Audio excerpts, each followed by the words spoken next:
এর প্রথম গ্রুপটা হলো এমন কিছু শব্দ নিয়ে যেগুলো দিয়ে বোঝানো হয় কোনো একটা জিনিস কতটা পরিষ্কার, কতটা লুকানো, বা সেটা আসল নাকি নকল।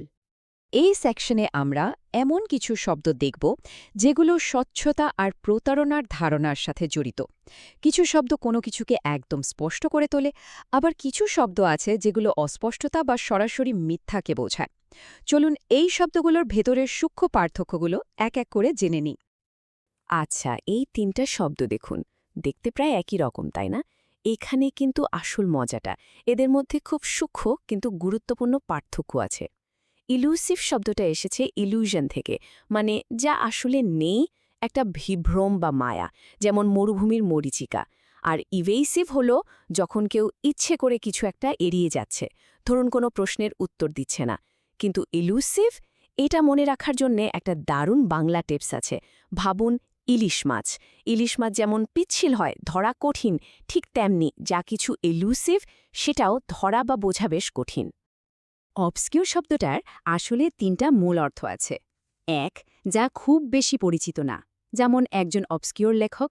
দুই, যা স্পষ্ট না, যেমন একটা অবস্কিউর রেফারেন্স। আর তিন, যা সহজে দেখা যায় না বা লুকানো, যেমন একটা অবস্কিউর কর্নার। আর যখন এটা ভার্ব হিসেবে ব্যবহার হয়, তার মানে হলো কোনো কিছুকে ইচ্ছে করে অস্পষ্ট করে ফেলার কাজটা। কনস্পিকিউয়াস শব্দটা হলো ইনকনস্পিকিউয়াসের একদম উল্টো। কনস্পিকিউয়াস মানে যা খুব সহজে চোখে পড়ে। ধরুন, একটা সাদা পোশাকের ভিড়ে কেউ একজন টকটকে লাল জামা পরে আছে, সেটা কনস্পিকিউয়াস। আর যা ইনকনস্পিকিউয়াস তা সহজে চোখে পড়ে না। এটাকে আমরা আগের শব্দ অবস্কিওরের সাথেও মেলাতে পারি, কারণ যা অবস্কিওর তাই তো ইনকনস্পিকিউয়াস, তাই না? ধরুন কোনো মানুষ খুব চুপচাপ, নিজের মনের কথা বা অনুভূতি সহজে প্রকাশ করতে চায় না, বিশেষ করে ব্যক্তিগত বিষয়গুলো। এমন মানুষকে বলা হয় রেটিসেন্ট।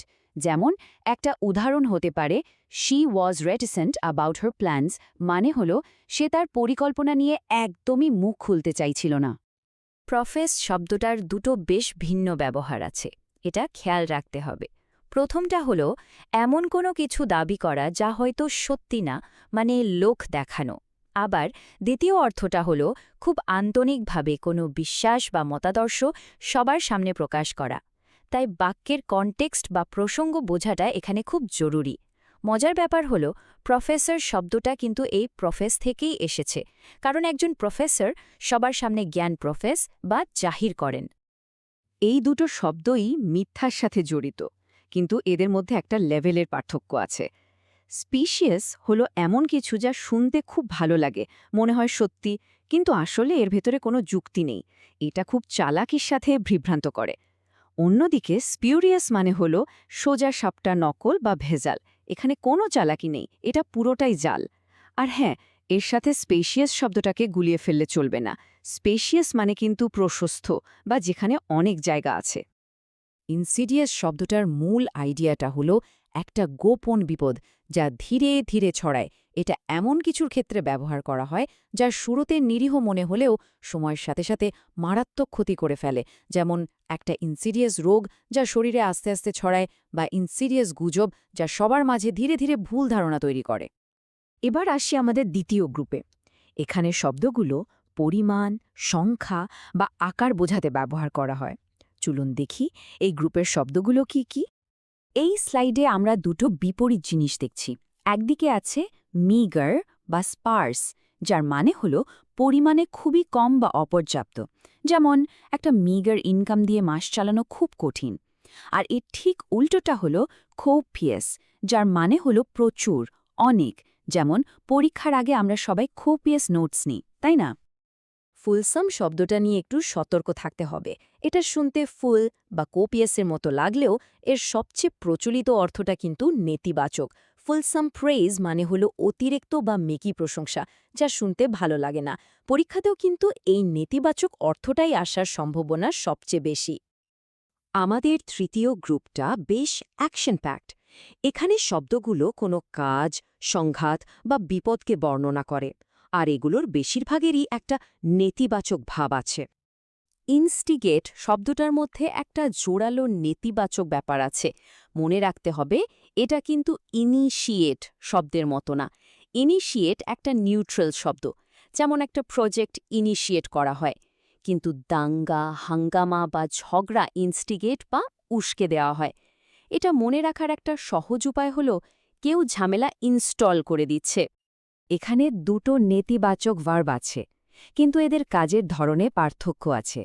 ইরোড মানে হল সময়ের সাথে সাথে ধীরে ধীরে কোনো কিছু ক্ষয় হয়ে যাওয়া বা দুর্বল হয়ে যাওয়া, যেমন নদীর পার ইরোড হয়। আর ইম্পিড মানে হল সক্রিয়ভাবে কোনো কিছুর গতিতে বাধা দেওয়া, যেমন খারাপ আবহাওয়া উদ্ধার কাজকে ইম্পিড করতে পারে। টেনুয়াস আর প্রিক্যারিয়াস দুটোই দুর্বল অবস্থা বোঝায়, কিন্তু একটু ভিন্নভাবে। টেনুয়াস এমন কিছুকে বোঝায় যা স্বাভাবিকভাবে খুব দুর্বল বা ভঙ্গুর, যেমন একটা টেনুয়াস আর্গুমেন্ট বা দুটো বিষয়ের মধ্যে একটা টেনুয়াস কানেকশন। অন্যদিকে প্রিক্যারিয়াস এমন একটা পরিস্থিতিকে বোঝায় যা খুবই বিপজ্জনক আর অস্থিতিশীল, যেমন একটা মই যদি নড়বড়ে অবস্থায় থাকে তাহলে সেটা একটা প্রিক্যারিয়াস পজিশনে আছে।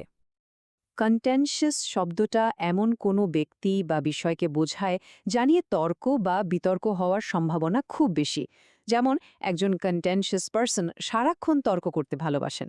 আবার রাজনীতি প্রায়ই একটা কন্টেনশিয়াস বিষয় হয় যা নিয়ে মানুষের মধ্যে অনেক মতবিরোধ থাকে। চলে এলাম আমাদের শেষ গ্রুপে। এখানের শব্দগুলো দক্ষতা, প্রাসঙ্গিকতা এবং বিভিন্ন ঘটনার মধ্যেকার সম্পর্ক নিয়ে আলোচনা করে।